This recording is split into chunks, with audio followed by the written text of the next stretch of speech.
chronique du patrimoine.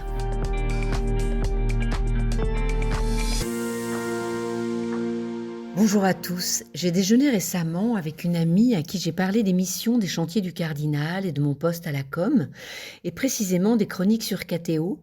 Elle m'a dit qu'elle voulait m'envoyer un témoignage pour que je le lise. Alors le voici sans fioriture. Moi, je ne vais pas à la messe tous les dimanches, mais je rentre dans une église presque tous les jours. Comme j'habite à Paris et que je me déplace en banlieue pour mon travail pendant toute la semaine, j'en trouve toujours une, ou entrée, ou même réentrée. Pour moi, une église, c'est un bâtiment sacré, un lieu unique, spécial, qui me relie au ciel. C'est le seul endroit où je me sens attendue, quelle que soit mon humeur, mon moral, quelle que soit l'heure, dans le genre venez comme vous êtes. D'abord parce qu'il y a toujours de la lumière dans une église. Une lumière douce, discrète, chaleureuse. Et puis il y a la petite lumière rouge. Ah ça, c'est ma préférée. C'est celle que je cherche à chaque fois, celle qui me dit la présence. Dans une église, les murs sont hauts et solides et d'une certaine façon rassurants.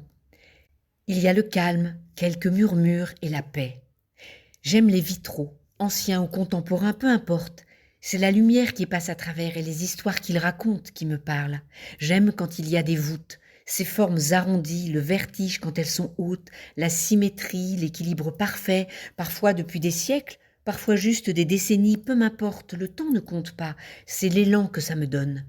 Souvent, j'entre dans une église avec des soucis plein les poches et je repars plus légère. Souvent, j'arrive avec le cœur en souci et je ressors en paix. Souvent, je m'installe sans penser à rien et soudain, la prière surgit. Alors moi, je veux remercier tous ceux qui ont bâti les églises et qui les bâtissent aujourd'hui. Merci à ceux qui les bichonnent et qui les sauvent, même les plus modestes, les moins connus, car chaque église est unique et irremplaçable pour quelqu'un. Merci, Bérangère, pour ce témoignage et merci à tous ceux qui soutiennent les chantiers du Cardinal.